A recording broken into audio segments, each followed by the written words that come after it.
My name is Maya Catherine Brooks, and I'm 32 years old. What I'm about to tell you happened just 3 months ago, and it completely shattered everything I thought I knew about my family. It was December 25th, Christmas morning, when I discovered that the people who were supposed to love me most had been playing a game I didn't even know existed. I was sitting in my childhood living room, surrounded by torn wrapping paper and the smell of Mom's famous cinnamon rolls. My younger sister Jade, 28 and perpetually golden in our parents' eyes, had just finished opening her last gift, a brand new Tesla Model 3, gleaming red with a giant silver bow on top, parked right in our driveway.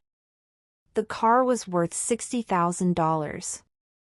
I know because I heard Dad bragging about it to Uncle Mike on the phone the week before. My gift? A plastic piggy bank. Pink. With a cartoon pig face. It had a $2 sticker on the bottom, probably from Dollar General. I held it in my hands, feeling the cheap plastic, listening to Jade squeal about her car, and something inside me just snapped. "This is a joke, right?" I said, looking between Mom and Dad. "Where's my real gift?" Mom's smile faltered for just a second. "Maya, honey, we talked about this. You're 32. You don't need." "I don't need what? Love? Respect? Basic human decency?" Dad cleared his throat. "Maya, don't be dramatic. Jade just graduated nursing school. This is her reward for..." "For what? Being your favorite?" I stood up, the piggy bank still clutched in my hand. "I have 2 master's degrees, Dad. I've been working as a social worker for 8 years, helping kids who've been abandoned by their families. But Jade gets a Tesla, and I get this?" The room went silent. Even Jade stopped admiring her car keys. I could see the neighbors through the window, probably wondering why the Brooks family Christmas had suddenly gotten so loud. That's when I made a decision that would change everything. I walked outside, grabbed Jade's car keys from her hand before she could protest, got into that Tesla, and drove away. But here's where this story gets really crazy, and I need you to stick with me because what happened next exposed a family secret that makes my piggy bank gift look like nothing. If you've ever felt invisible in your own family, hit that subscribe button because this story is about to get intense, and you're going to want to see how this ends. I drove for hours, crying so hard I could barely see the road. The Tesla was silent except for my sobbing and the gentle hum of the electric engine. I ended up at a rest stop about 2 hours from home, just sitting in the parking lot, trying to process what had just happened. That's when my phone rang. Mom's contact. Photo filled the screen, her smiling face from last year's family vacation, the one where she spent the whole week talking about how proud she was of Jade's engagement to her doctor boyfriend. I almost didn't answer. But something told me I should. "Maya, you need to bring that car back right now." Mom's voice was cold, colder than I'd ever heard it. "Jade is hysterical. You've ruined Christmas." "I've ruined Christmas?" I laughed, but it wasn't a happy sound. "Mom, you gave me a $2 piggy bank while Jade got a car that costs more than most people make in a year. How exactly did I ruin anything? That car is Jade's property. If you don't bring it back within 24 hours, we're reporting it stolen." The words hit me like a physical blow. "You're going to have me arrested? I'm your daughter. Jade is also my daughter, and you stole her car." "Mom, I needed some air. I needed to think. I wasn't going to keep it forever. 24 hours, Maya. I'm serious." She hung up. I sat there in that parking lot, holding my phone, feeling more alone than I'd ever felt in my life. But then I remembered something. Something that made my blood run cold. 3 months earlier, I'd helped Mom fill out some paperwork. Insurance stuff, she'd said. She'd asked me for my driver's license number, my social security number. Said it was for the family policy update. My hands shaking, I opened the Tesla's glove compartment. Inside was the registration paperwork. And there, in black and white, was my name. Maya Catherine Brooks. The car was registered to me. Not Jade. Me. I stared at that document for what felt like forever. My parents had bought a $60,000 car, put it in my name, given it to my sister as a gift, and were now threatening to have me arrested for stealing my own car. But why?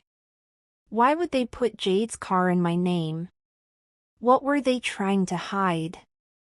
I called my best friend from college, Rachel, who worked as a paralegal. Through my tears, I explained what had happened. Maya, she said, her voice deadly serious. You need to get somewhere safe and think about this. If that car is in your name, there's a reason. And it's probably not good. What do you mean? Think about it. Why would parents put an expensive gift in their older daughter's name instead of the person they're giving it to? What if Jade has debt? What if she can't qualify for financing? What if your parents are using your credit? My stomach dropped. Jade had always been careless with money. In college, she'd racked up thousands in credit card debt that Dad had quietly paid off. She'd mentioned student loans, medical bills from a car accident 2 years ago. Rachel, I whispered. What if they've been using my credit for other things too? Check your credit report. Right now. While you're sitting in that car. With trembling fingers, I pulled up the credit monitoring app on my phone. I'd always had excellent credit, I was responsible, paid everything on time, lived within my means. But as the report loaded, I watched my perfect credit score and saw something that made me physically sick. A mortgage. A house in Jacksonville, Florida, that I'd apparently bought 6 months ago. For $340,000. A house I'd never seen, in a city I'd never lived in. 3 credit cards I'd never opened, each with maxed out balances totaling over $45,000.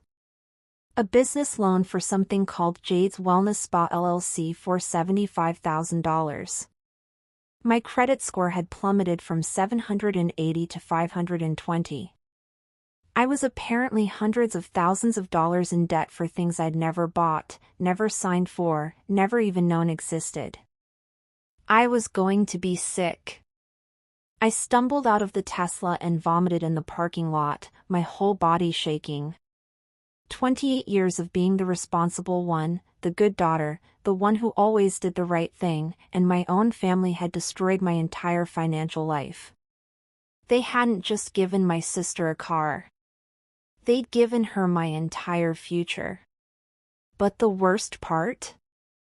I was just beginning to understand how deep this betrayal went. As I sat back in the driver's seat, wiping my mouth with a gas station napkin, my phone buzzed with a text from a number I didn't recognize. Maya, this is David Chin, your sister's fiancé. We need to talk. There are things about your family you don't know. Meet me at the Starbucks on Highway 95, exit 47. Come alone. And Maya? Don't trust anyone else right now. Not even Jade. I stared at that text, my heart pounding. David was Jade's perfect fiancé, the doctor everyone loved, the man my parents thought was God's gift to our family. Why was he texting me?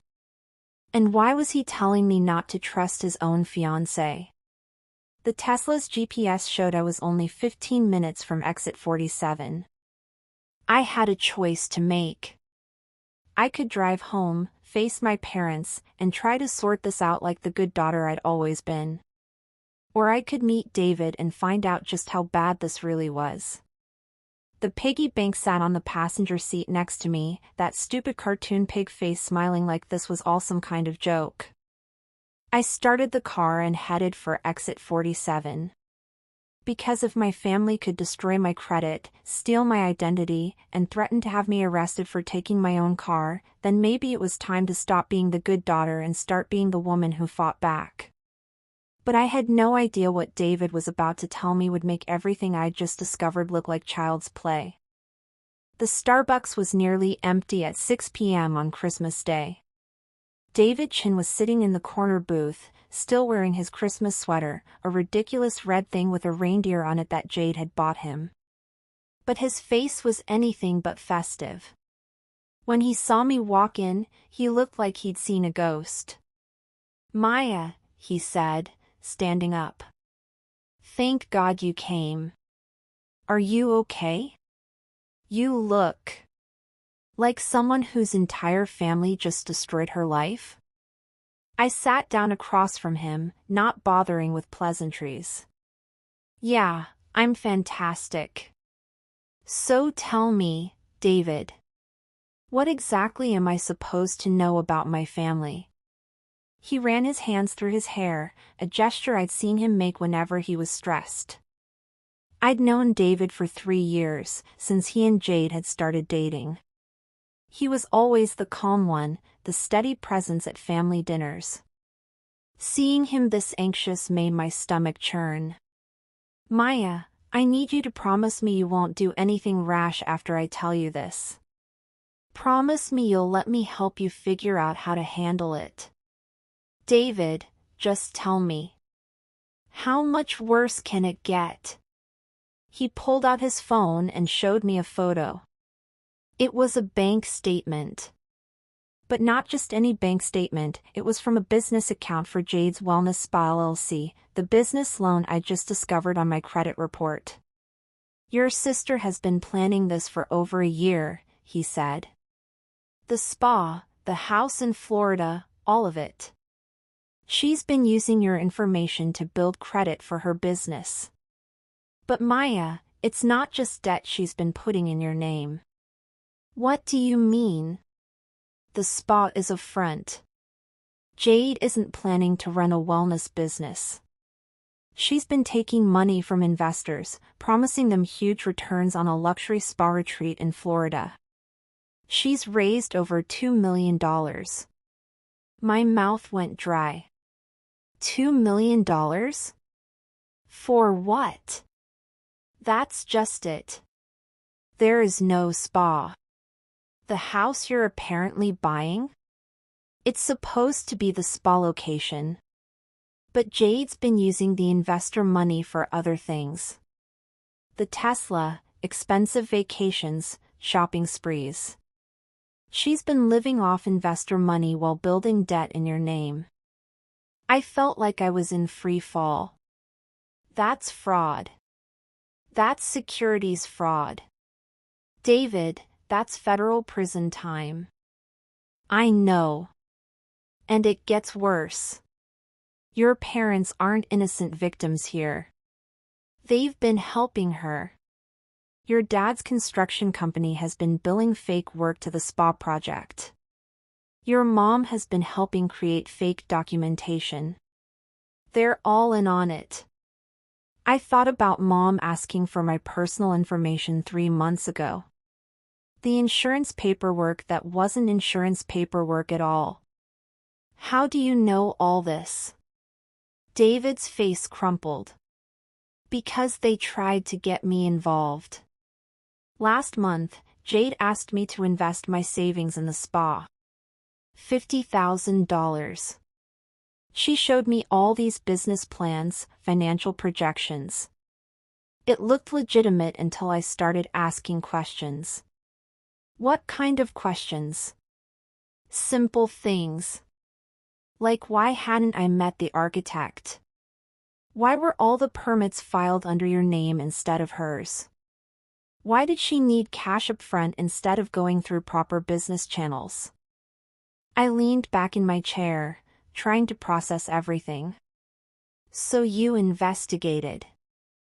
I had to. Maya, I love your sister, but something felt wrong. So I hired a private investigator to look into the business. That's how I found out about the credit fraud, the fake documents, everything. Wait. A horrible thought occurred to me. If you know all this, why haven't you reported it? Why are you telling me instead of the police? David looked down at his hands. Because I'm supposed to marry her in 6 months. Because your parents have been like family to me. And because... He paused. Because there's something else you need to know. What? The investors Jade has been scamming? One of them is my father. He put his retirement savings into this spa project. $200,000. The pieces clicked into place. David's father had immigrated from Taiwan 30 years ago, worked 2 jobs to put David through medical school. I'd met him at family dinners, a quiet, kind man who'd finally been able to retire last year. Oh my God, David. If this comes out, my father loses everything. His retirement, his dignity. He trusted our family because of me. And Maya, there are 12 other investors, all people from our community. Elderly couples, small business owners, people who trusted Jade because she was dating a doctor, because your family seemed so respectable. I wanted to cry, but I was too angry. So what are you asking me to do? Keep quiet while my sister destroys people's lives? No. I'm asking you to help me figure out how to stop this without destroying everyone in the process. David, there might not be a way to do that. There has to be. Maya, I've been documenting everything. I have copies of all the fake documents, the bank statements, the investor agreements. I even have recordings. Recordings? He pulled out a small device I hadn't noticed. I've been recording our conversations for the past month. I know it sounds terrible, but I needed proof. I needed to understand how deep this went. What did you find out? David hesitated. Maya, your parents aren't just helping Jade with this fraud. They're planning to blame it all on you.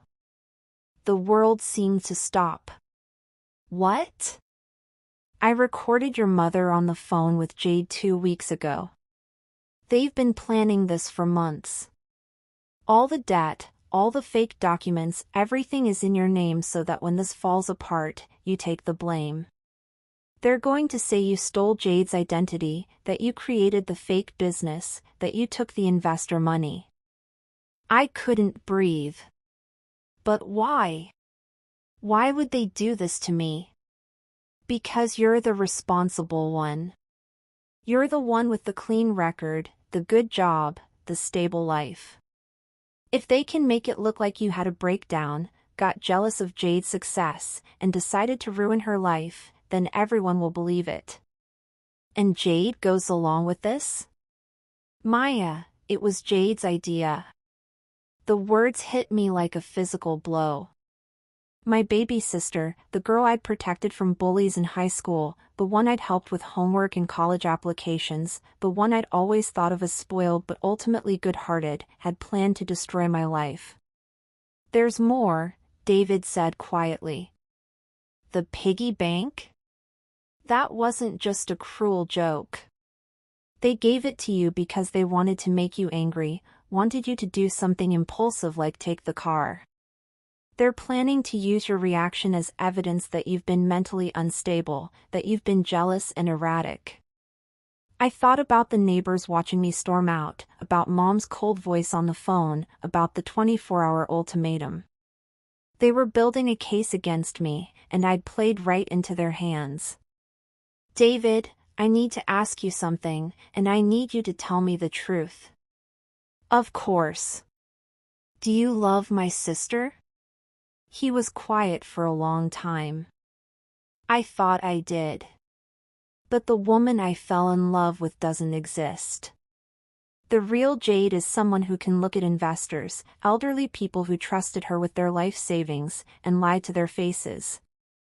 The real Jade is someone who can plan to destroy her own sister's life to save herself. What are you going to do? That depends on what you're going to do. I looked out the window at the Tesla, my Tesla, sitting in the parking lot. The car that was supposed to be evidence of my theft, the car that was actually just one small part of a much bigger plan to destroy me. I'm going to fight back, I said. But I need your help. What do you need? I need copies of everything you have. Every document, every recording, every piece of evidence. And I need you to keep pretending everything is normal until I figure out how to handle this. Maya, that's going to be hard. The wedding is in 6 months. Jade wants to start planning, wants to use some of the investor money for the reception. Can you stall her? I can try. But Maya, there's something else. The FBI is already sniffing around. My blood went cold. What? One of the investors got suspicious and filed a complaint with the SEC. They've opened a preliminary investigation. Which means we don't have much time before this all comes crashing down. How much time? Maybe a few weeks. Maybe less. I closed my eyes, trying to think. My family had planned to frame me for federal crimes. They'd destroyed my credit, stolen my identity, and were planning to throw me under the bus to save themselves. But now I had evidence, and I had an ally. David, I need you to do something for me. What? I need you to propose to Jade. Soon. He looked at me like I'd lost my mind. Maya, I just told you I can't marry her. I can't marry someone who would do this. I'm not asking you to actually marry her. I'm asking you to propose so she feels secure, so she doesn't suspect you know anything. Can you do that? David stared at me for a long moment. You have a plan. I'm starting to get one. But I need time, and I need Jade to think everything is going according to her plan. And what about your parents? What about the Tesla? I looked at my phone. I had 18 hours left on Mom's ultimatum. I'm going to go home.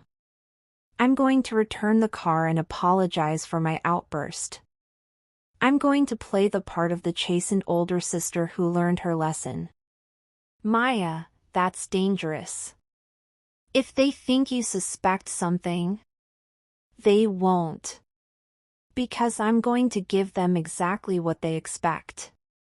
I'm going to be hurt, embarrassed, and desperate to get back in their good graces.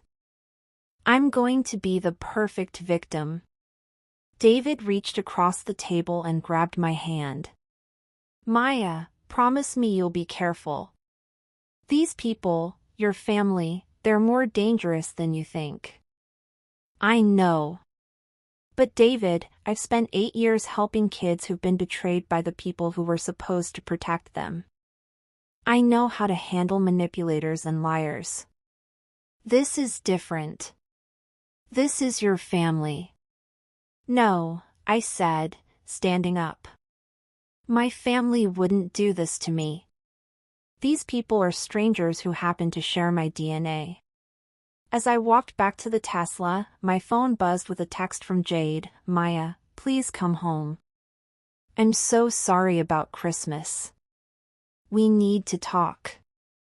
I love you. I stared at that text, feeling something cold and hard settle in my chest. My sister thought she was playing me, thought she could manipulate me with fake tears and empty apologies. She had no idea that the game had just changed. But first, I had to go home and convince my parents that their plan was working perfectly. I pulled into our driveway at 11 p.m., exactly 12 hours before Mom's deadline. The house was dark except for the living room window, where I could see the flickering light of the TV. They were waiting for me. Taking a deep breath, I grabbed the piggy bank from the passenger seat and walked to the front door. I didn't use my key, I knocked, like a guest, like someone who wasn't sure they were welcome. Dad opened the door. His face was stern, but I caught a flash of relief in his eyes. Maya. His voice was carefully neutral. You came back.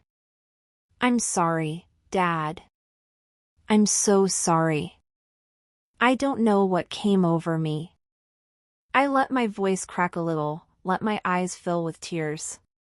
It wasn't hard, the betrayal was real, the pain was real.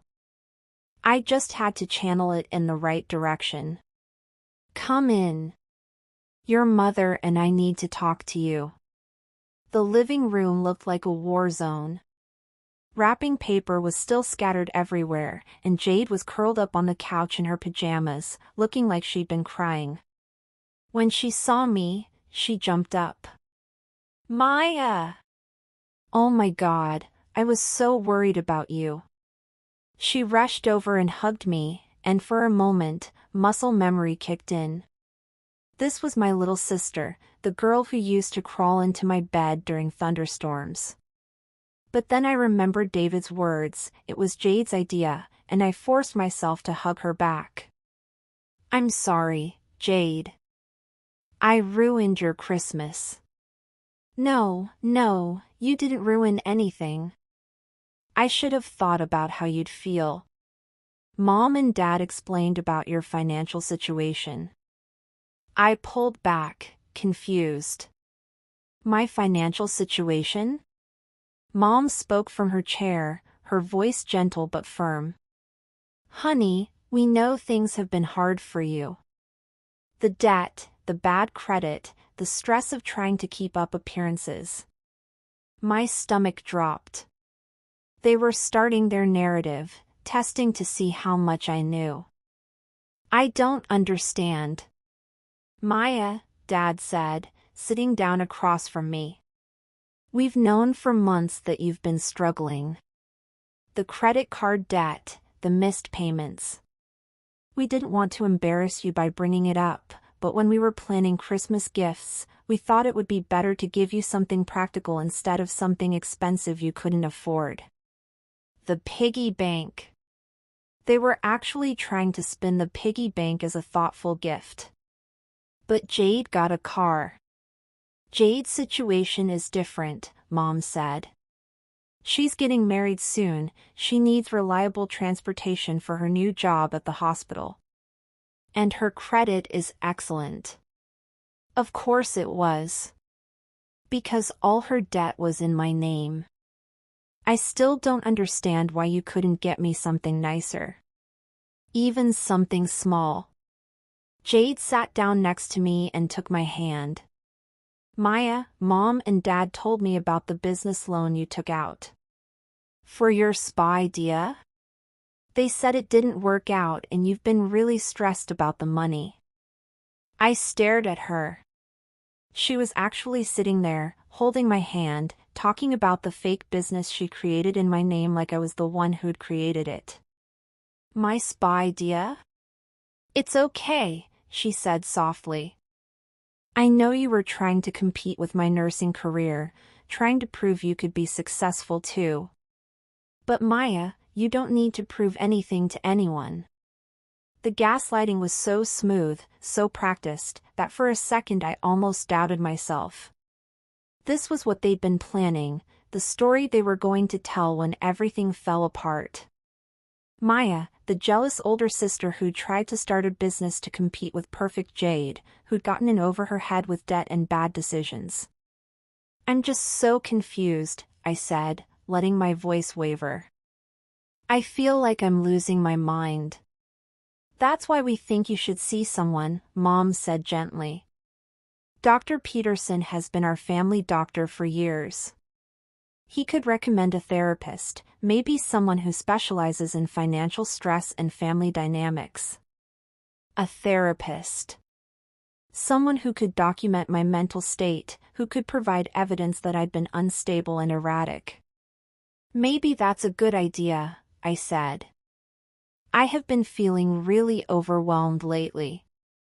And Maya, Dad said, we want you to know that we're here for you. Whatever mistakes you've made, whatever debt you've gotten into, we're family. We'll figure it out together. Really? Really. In fact, I've been thinking. My construction company could use some help with bookkeeping and project management. It wouldn't pay as much as social work, but it would be steadier income and you'd be working with family. I almost laughed. They wanted to bring me into Dad's construction company, the same company that had been billing fake work to Jade's fake spa project. They wanted me right in the middle of their fraud so they could control the narrative even better. That sounds amazing, Dad. I've been so unhappy at the social services office. Good. We can talk about it after the holidays. Jade squeezed my hand. Maya, I have an idea. What if you moved back home for a while? Just until you get back on your feet financially. You could have your old room back, save money on rent. Move back home. Where they could watch me, control my access to information, make sure I didn't discover anything else about their scheme. I don't know if I could afford to break my lease. Don't worry about that, Mom said. Your father and I could help with any penalties. We just want you to be okay. They had an answer for everything. A solution to every problem that would put me deeper under their control. You guys are being so nice to me after I acted so terribly. Honey, Mom said, we love you. Yes, you made a mistake today, but we understand you're under a lot of pressure. The important thing is that you came home, that you're willing to get help. Speaking of which, Dad said, the car keys? I pulled them out of my pocket and handed them to Jade. I'm sorry I took your car. I wasn't thinking clearly. It's okay. But Maya, can I ask you something? Sure. Did you look through anything in the car? Any of the paperwork or anything? There it was. The real question. They needed to know if I'd seen the registration, if I knew the car was in my name. No, I was too upset to think about anything except how hurt I was. I just drove around crying for hours. Relief flashed across all three of their faces. They thought I was still in the dark. Well, get some rest, Mom said, standing up. Tomorrow we can start fresh. Maybe we can all go to church together, like we used to when you girls were little. Church. Where they could show the community what a loving, forgiving family they were.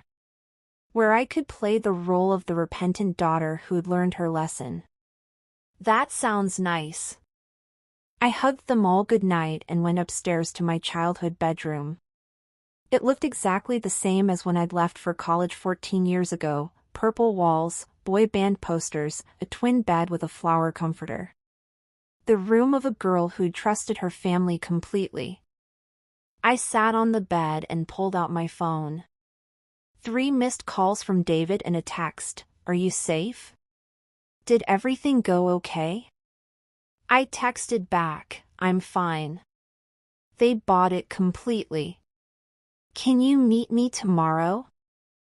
I have a plan." His response was immediate, "Yes.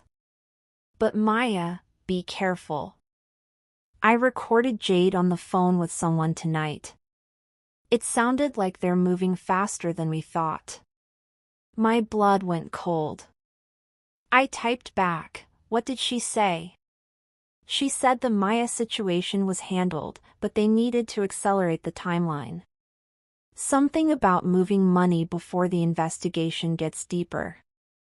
I stared at that text, my hands shaking. They weren't just planning to frame me, they were planning to disappear the evidence. And probably disappear themselves. I needed help, and I needed it from someone they'd never suspect. I scrolled through my contacts until I found the number I was looking for, Detective Maria Santos. We'd worked together on several child abuse cases over the years. She was smart, thorough, and most importantly, she had no connection to my family. But it was almost midnight on Christmas. I couldn't call her now.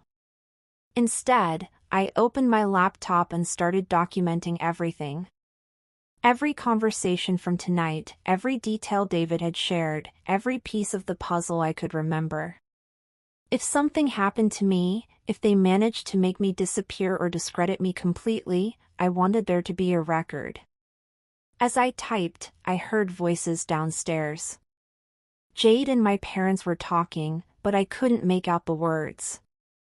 I crept to my bedroom door and opened it just a crack.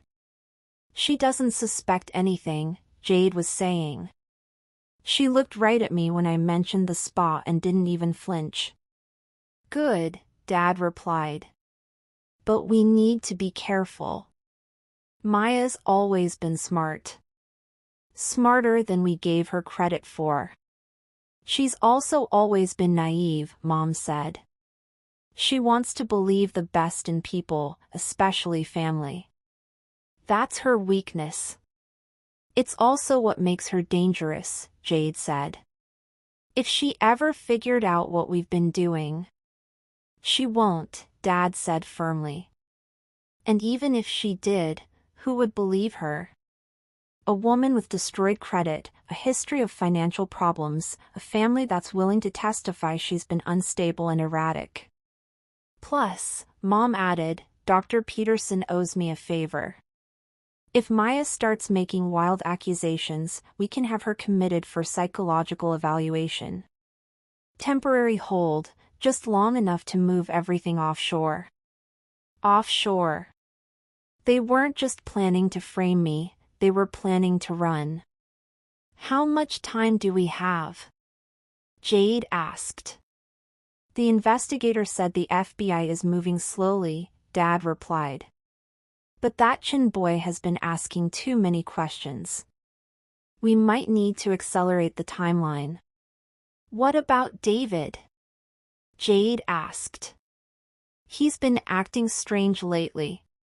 What if he knows something?" "Then we handle him too," Mom said coldly. "You're a beautiful girl, Jade. There are other doctors. Other ways to maintain credibility in the community." I pressed my hand over my mouth to keep from gasping.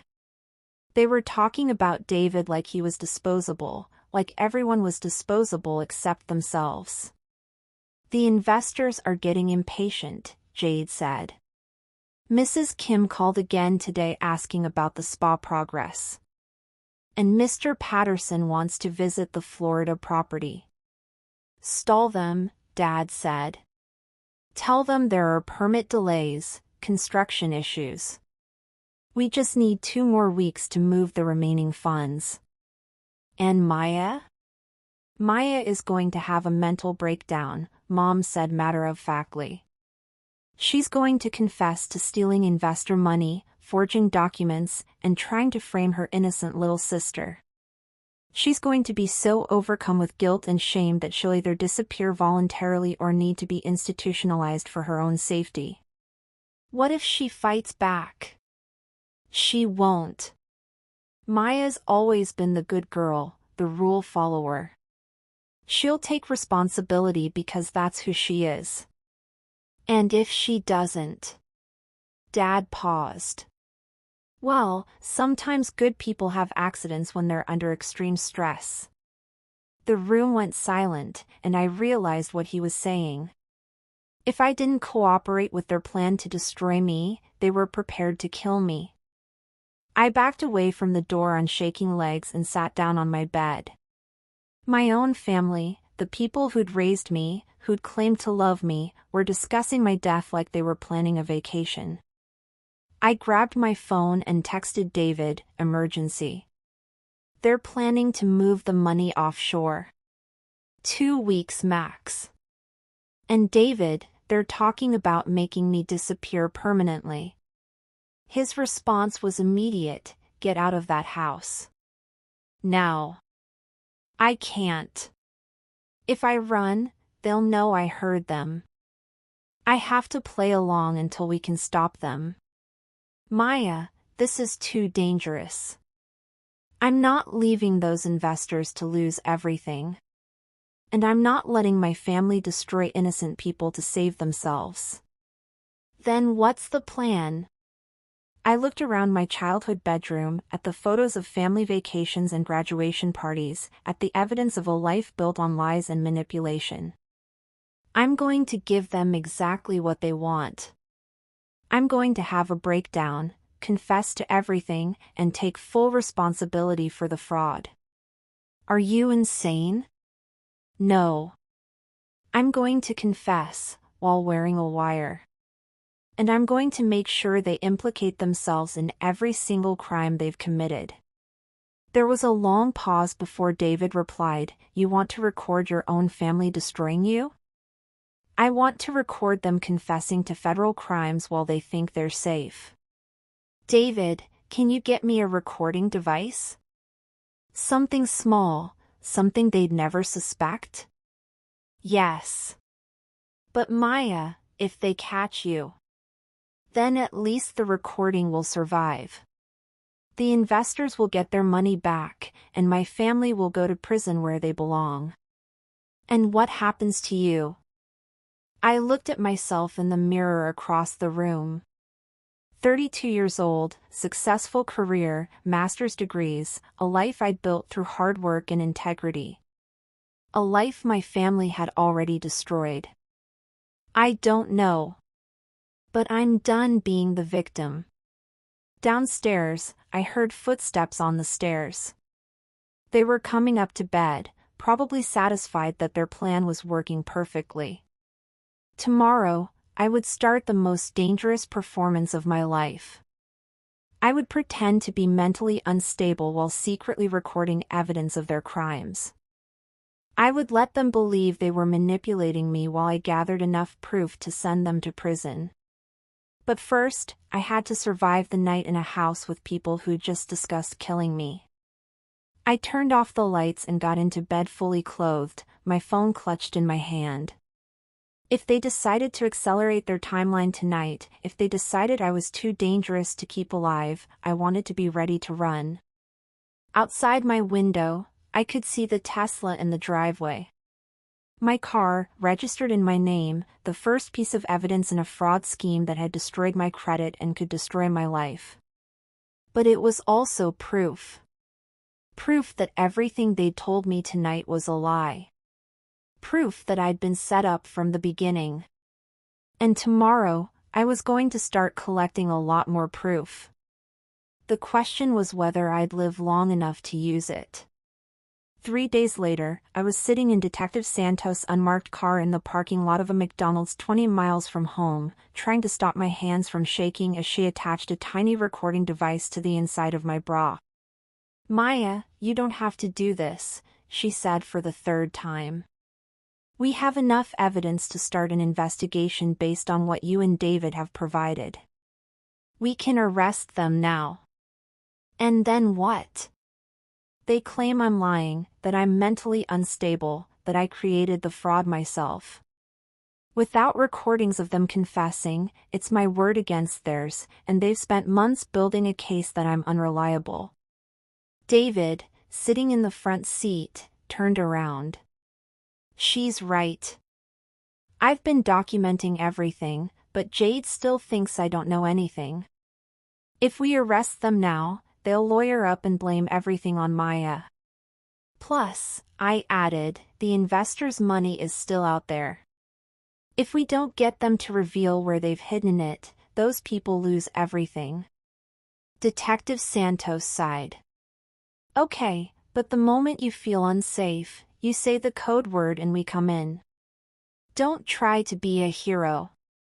The code word was Christmas, which seemed fitting since this whole nightmare had started on Christmas morning just 4 days ago. I understand. And remember, your goal is to get them to talk about the fraud, the investors, and where they've hidden the money. Don't push too hard or they'll get suspicious. I nodded, but my stomach was churning. In 2 hours, I was supposed to meet my family for dinner to discuss my future with Dad's construction company. They thought they were bringing me deeper into their web, getting me positioned perfectly to take the blame when everything fell apart. They had no idea I was about to tear that web apart.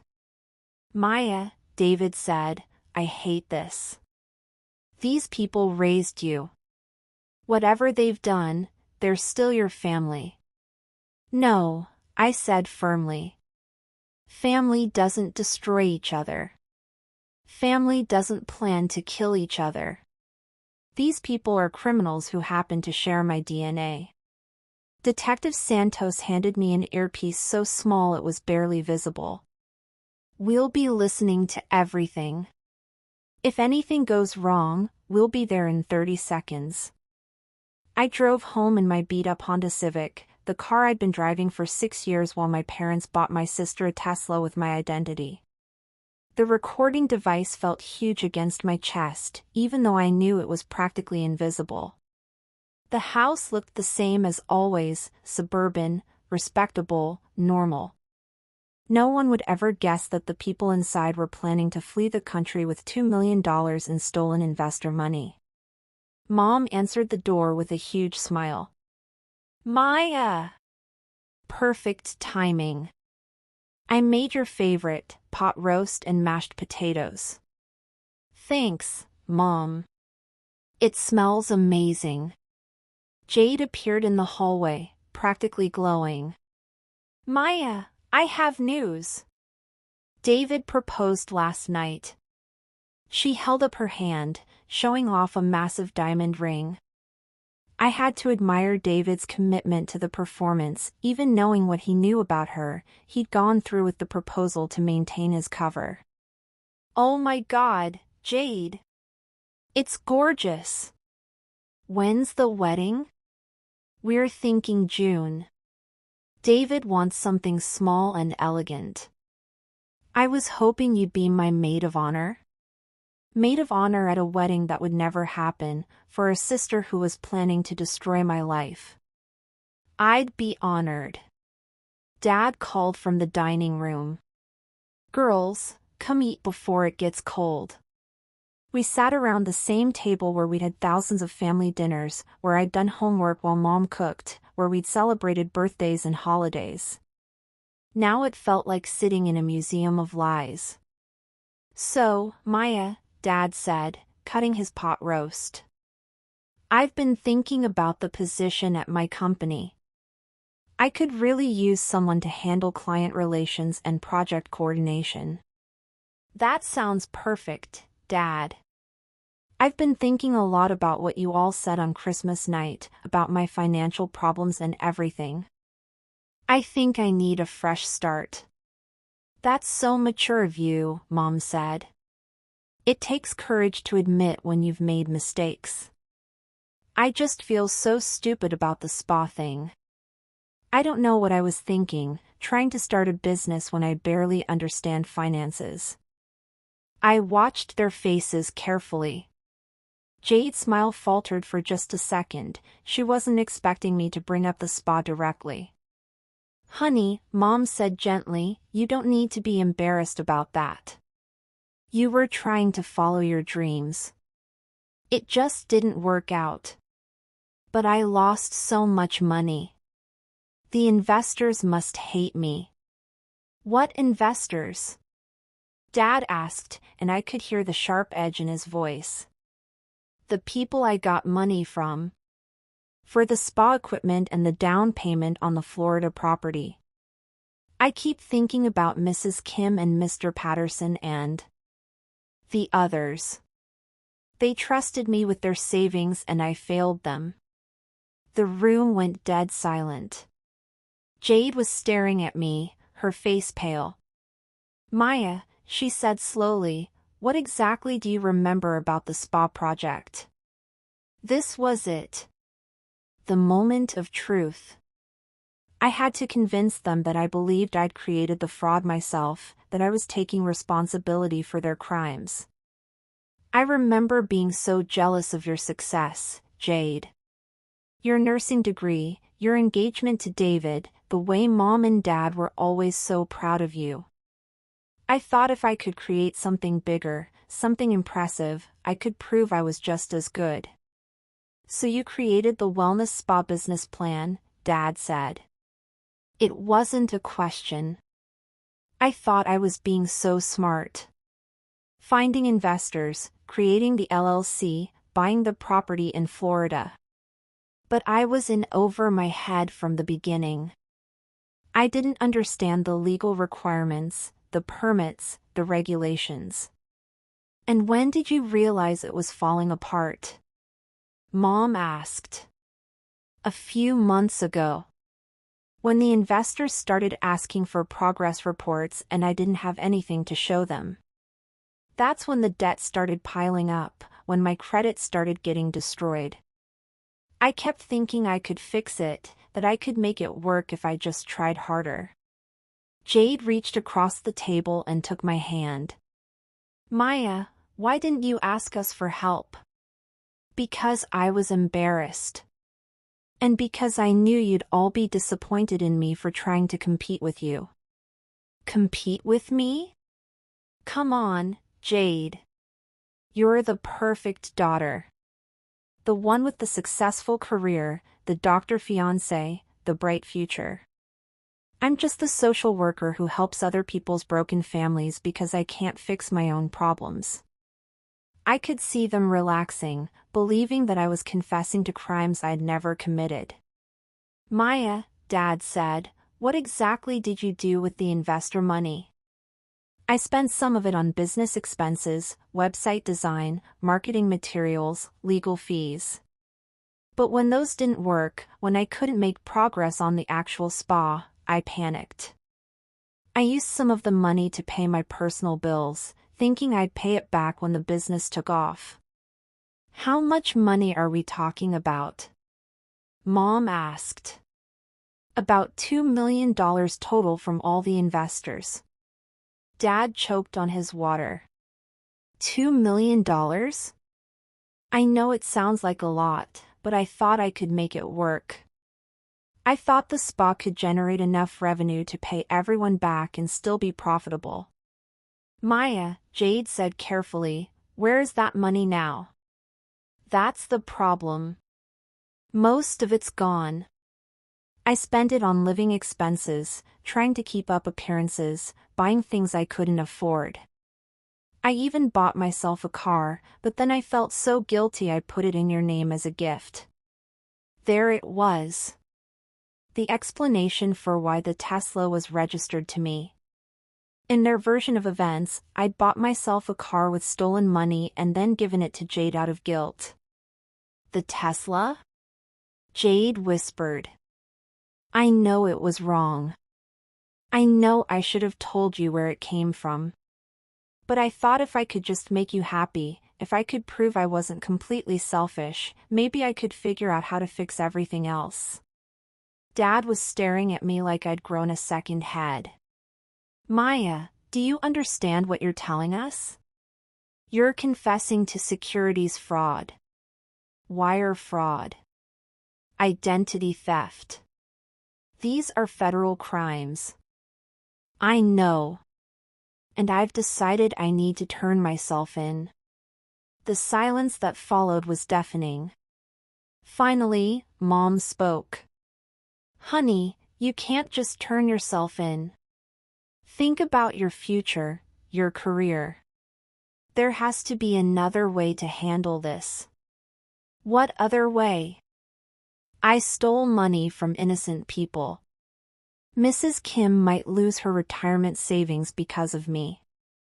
Mr. Patterson trusted me because I'm David's future sister-in-law. I have to take responsibility. But if you go to prison, you can't pay anyone back, Jade pointed out. Wouldn't it be better to try to fix this quietly, without involving law enforcement? How? Dad leaned forward. Maya, what if we could help you? What if the family could pool our resources, pay back the investors, and help you start over somewhere new? You'd do that for me? After everything I've done? You're our daughter, Mom said. Yes, you made terrible mistakes, but you're family. We take care of our own. I felt sick listening to them offer to help me cover up crimes they'd committed. But I needed them to keep talking, needed them to reveal more details. But how would we pay back $2 million? Even if we sold this house, your business, everything we own, it wouldn't be enough. Let us worry about that, Dad said. I have some business contacts, some investment opportunities that could generate the money we need. What kind of investment opportunities? Jade and Dad exchanged a look. Maya, Jade said, there are some aspects of Dad's construction business that are more profitable than traditional contracting work. What do you mean? I mean there are ways to make money that aren't entirely conventional, Dad said. Money laundering through construction projects, inflated billing to clients who don't ask questions, partnerships with people who have cash they need to legitimize. I couldn't believe it. They were confessing to additional crimes, trying to reassure me that they had experience with illegal activities. Are you saying you've done this kind of thing before? Maya, Mom said, your father and I didn't build this life, this house, Jade's college education, by being naive about money. Sometimes you have to be flexible about the rules. But that's illegal too. Only if you get caught, Dad said. And we're very good at not getting caught. The recording device was capturing everything, but I needed more. I needed them to admit their involvement in the spa fraud specifically. So you think you could help me pay back the investors without anyone finding out about the spa project? Maya, Jade said, what if I told you that you weren't as alone in this as you think? My heart started racing. What do you mean? I mean, what if some of the spa project wasn't entirely your idea? What if your family knew about it from the beginning and were trying to help you succeed? I don't understand. Dad cleared his throat. Maya, when you started talking about the spa business, we thought it was a good idea.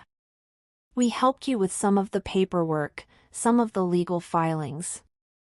We wanted to support your entrepreneurial spirit. You helped me?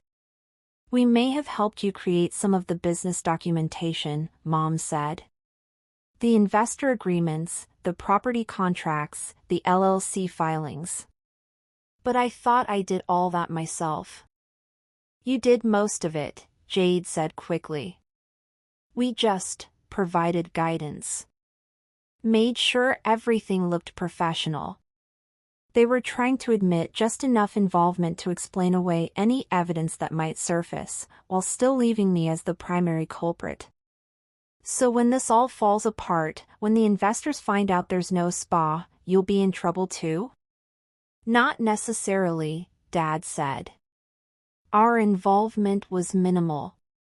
We were just trying to help our daughter. But you were the one who took the money, who made the promises to investors. But what about the Tesla? If I bought it with investor money and put it in Jade's name, doesn't that make her part of it? Maya, Jade said, I had no idea where that car came from. You told me it was a gift. I thought you'd saved up for it. More lies. The Tesla registration had been processed months before Christmas, long before I'd supposedly bought it as a guilt gift. I'm so confused about what I did and what you helped with. Maybe I should just go to the police and tell them everything, let them sort it out. No, Dad said sharply. Maya, you can't do that. Think about Jade's reputation, her engagement, her career. Think about your mother's position at the bank. If this becomes public, it destroys all of us. But if I don't turn myself in, won't the FBI investigation find everything anyway? The room went silent again. Finally, Mom spoke. What FBI investigation? One of the investors filed a complaint. I got a call from an Agent Rodriguez last week asking questions about the spa project. This was a lie, but I needed to see their reaction. Dad's face went white. What kind of questions? About the business plan, the property in Florida, where the money went. I told them I needed time to gather my paperwork. Maya, Jade said, you haven't talked to them yet? No, but they want to meet with me next week. Mom and Dad looked at each other, some kind of silent communication passing between them. Maya, Dad said carefully, what if there was a way to handle this that didn't involve the FBI at all? What do you mean? I mean, what if the spa project could still succeed? What if we could actually build it, satisfy the investors, and make this whole thing legitimate? But the money's already gone. Not all of it, Mom said. And there are ways to replace what's been spent. How? Maya, what if I told you that some of the investor money is still available?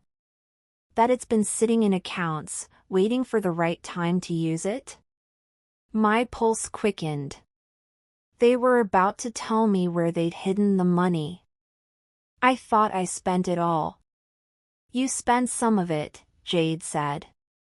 But the larger amounts, the bulk of the investor funds, those were moved to secure accounts for safekeeping. What secure accounts? A part. My real family was chosen, not given. Built on truth, not lies. Founded on respect, not manipulation. And that family would never betray me, because we'd all learned the same hard lesson. Sometimes the people who hurt you most are the ones who claim to love you most. But we'd also learned something else. Surviving betrayal doesn't make you broken.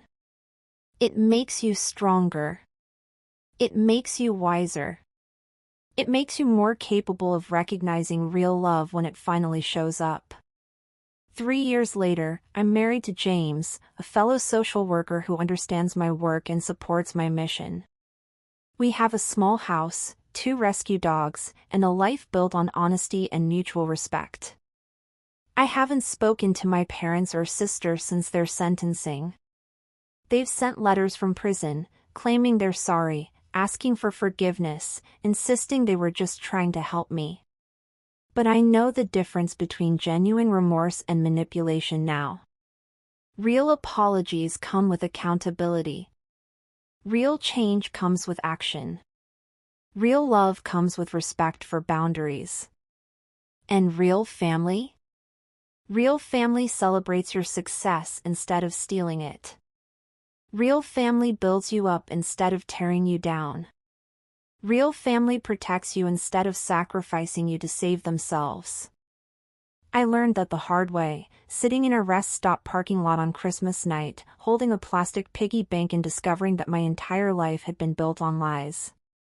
But I also learned something else that night. You're never too old to start over. You're never too hurt to heal. And you're never too betrayed to love again. You just have to be more careful about who you trust with your heart. The end. Epilogue, a message to you. If you've made it this far in my story, thank you for listening. Thank you for witnessing what happened to me and understanding that family betrayal is real, devastating and more common than most people realize. Maybe you're watching this because something similar happened to you. Maybe your family stole your identity, destroyed your credit, or convinced you that their abuse was your fault. Maybe you're sitting there right now, wondering if you're crazy, if you're overreacting, if family loyalty means accepting betrayal. Let me tell you what I wish someone had told me 3 years ago: you're not crazy. You're not overreacting. And family loyalty should never require you to accept abuse, manipulation, or financial destruction. Real family doesn't steal from you. Real family doesn't lie to you. Real family doesn't plan your destruction to save themselves. If the people who raised you are capable of these things, then they aren't your real family. They're just people who happen to share your DNA and who failed at the most basic requirement of family, protecting the people they claim to love. But here's what I want you to know most of all: surviving this kind of betrayal doesn't make you damaged. It makes you stronger. It gives you a superpower that most people don't have: the ability to recognize manipulation, to trust your instincts, and to build genuine relationships based on mutual respect. The family that betrayed me taught me what love isn't. The family I chose taught me what love is. And if you're going through something similar, if you're struggling to understand how the people who were supposed to love you could hurt you so deeply, please know this: there are people out there who will love you the right way. People who will celebrate your success, support your dreams, and never ask you to sacrifice your integrity for their comfort. You deserve that kind of love. You deserve that kind of family. Don't let anyone convince you otherwise. So here's my question for you: have you ever experienced betrayal like this? Have you ever had to choose between family loyalty and doing what's right? Share your story in the comments below. Your experience matters, your voice matters, and you're not alone in this. And if this story helped you in any way, if it made you feel less alone or gave you courage to face your own situation, please share it. Because somewhere out there, someone else is sitting with their own version of a plastic piggy bank, wondering if they're strong enough to fight back. Spoiler alert, they are. And so are you. Dad hesitated. Offshore accounts. Swiss banks, Cayman Islands. Places where the money would be safe while the spa project got started. But how did I set up offshore accounts? I don't know anything about international banking. You had help, Mom said. Professional help. Financial advisors who specialize in international business development. Who? It's better if you don't know the details, Dad said. Plausible deniability. But Maya, the important thing is that the money still exists. It can still be used to build the spa, to satisfy the investors. Or, Jade added quietly, it could be used to relocate the family to a non-extradition country while the FBI investigation gets complicated. There it was. Their escape plan, recorded in perfect digital clarity. Relocate the family? Just temporarily, Mom said quickly. Until the legal issues get resolved. Maya, you have to understand, if the FBI investigation moves forward, even if you're the primary target, the rest of us get dragged into it. Our reputations, our careers, everything we've built gets destroyed. So what are you suggesting? I'm suggesting that maybe it's time for the Brooks family to take an extended vacation, Dad said. Somewhere warm, somewhere private. Reputation to help me find the truth. It looks like Detective Santos, working on Christmas week because she cared about justice. It looks like Mrs. Kim and Mr. Patterson and all those other investors who trusted a stranger with their life savings because they believed in community and supporting each other's dreams. So you're okay? I stood up and looked at the house where I'd grown up believing in fairy tales about unconditional family love. I'm better than okay.